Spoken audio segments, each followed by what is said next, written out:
Sir से पहले 24 के वर्ष का राम राम। साथियों, इस नए संसद भवन में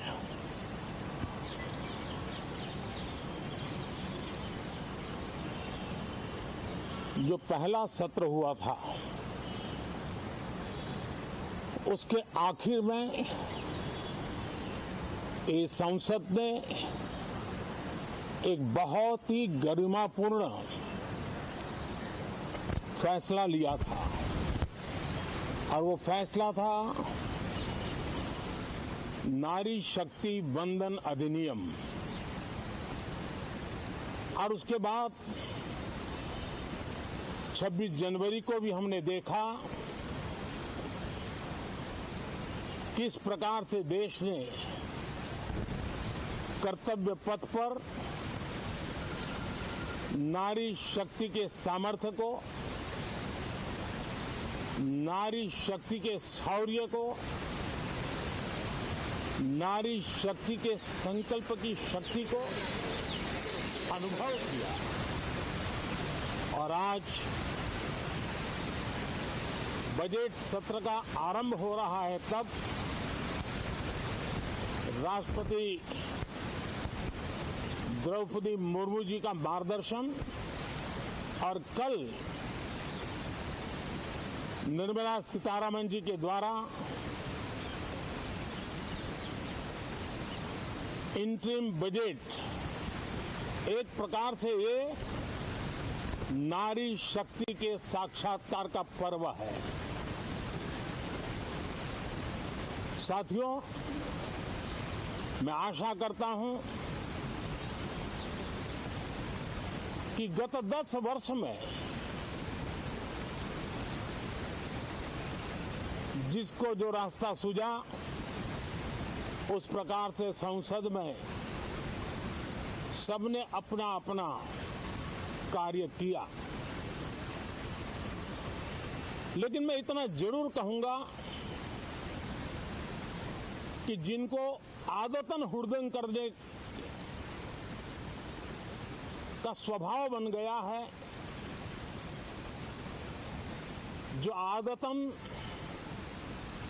लोकतांत्रिक मूल्यों का चीरहरण करते हैं, ऐसे सभी माननीय सांसद आज जब आखिरी सत्र में मिल रहे हैं तब जरूर आत्मनिरीक्षण करेंगे कि 10 साल में उन्होंने क्यों किया।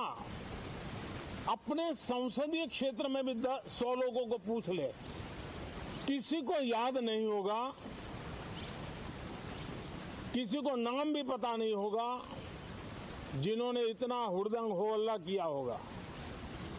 लेकिन विरोध का स्वर तीखा क्यों ना हो, आलोचना तीखी से तीखी क्यों ना हो, लेकिन जिसने सदन में उत्तम विचारों से सदन को लाभान्वित किया होगा, उनको बहुत बड़ा वर्ग आज भी याद करता होगा। आने वाले दिनों में भी जब सदन की चर्चाएं कोई देखेगा तो उनका एक एक शब्द इतिहास की तवारीख बन करके उजागर होगा। और इसलिए जिन्होंने भले विरोध का किया होगा लेकिन बुद्धि प्रतिभा का दर्शन कराया होगा, देश के सामान्य मानवी के हितों का कंसर्न दिखाया होगा, हमारे खिलाफ तीखे से तीखी प्रतिक्रिया की होगी, उसके बावजूद भी मैं अवश्य मानता हूं कि देश का एक बहुत बड़ा वर्ग, लोकतंत्र प्रेमी सभी लोग इस व्यवहार की सराहना करते होंगे। लेकिन जिन्होंने सिर्फ और सिर्फ नकारात्मकता, हुड़दंग, शरारतपूर्ण व्यवहार ये जो किया होगा, उनको शायद ही कोई याद करे। लेकिन अब ये बजट सत्र अवसर है, पश्चाताप का भी अवसर है, कुछ अच्छे फुटप्रिंट छोड़ने का भी अवसर है। तो मैं ऐसे सभी माननीय सांसदों से आग्रह करूंगा कि आप इस अवसर को जाने मत दीजिए, उत्तम से उत्तम परफॉर्म कीजिए, देश हित में उत्तम से उत्तम अपने विचारों का लाभ सदन को दें और देश को भी उत्साह और उमंग से भर दें। मुझे विश्वास है, आप तो जानते ही हैं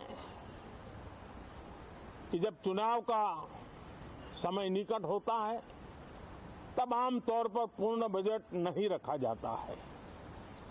हम भी उसी परंपरा का निर्वाह करते हुए पूर्ण बजट नई सरकार बनने के बाद आपके समक्ष लेकर के आएंगे। इस बार एक दिशा निर्देशक बातें लेकर के देश की वित्त मंत्री निर्मला जी हम सबके सामने कल अपना बजट पेश करने वाली है। साथियों, मुझे विश्वास है कि देश नित्य प्रगति की नई नई ऊंचाइयों को पार करता हुआ आगे बढ़ रहा है।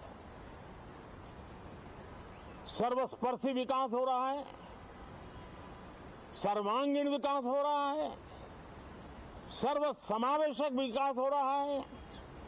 ये यात्रा जनता जनार्दन के आशीर्वाद से निरंतर बनी रहेगी। इसी विश्वास के साथ फिर आप सभी को मेरा राम राम।